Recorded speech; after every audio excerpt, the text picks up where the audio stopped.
তো চলো, আজ হচ্ছে 22 তারিখ। তো সকালবেলা খেয়ে গেলাম দুটো বিস্কিট আর হরলিক্স, আর অফিসে গিয়েও খেয়ে নিয়েছিলাম এই কালো চা।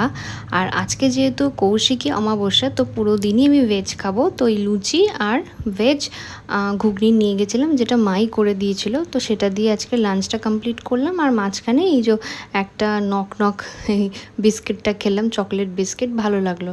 আর দিয়ে অফিস শেষ করে চলে গেলাম মায়ের কাছে পুজো দিতে। যেহেতু আজকে কৌশিকী অমাবস্যা, তো আমরা পুজো দিতে গেছিলাম, খুব সুন্দর করে পুজো দিলাম, মায়ের কাছে দাঁড়ালাম। আর কি সুন্দর দেখতে, দেখো মাকে, মুখটা দেখো কি মিষ্টি না। তো বেরোবার সময় মেট্রো করে আস্তে আস্তে একটু খেয়ে নিয়েছিলাম বাদাম মাখা। আর আজকে যেহেতু একটু রাত হয়ে গেছিলো, যাতে পুজো দিয়ে তারপরে আসছি, তো একটু ক্লিপটা নিচ্ছিলাম আর কি, জায়গাটা ফাঁকা।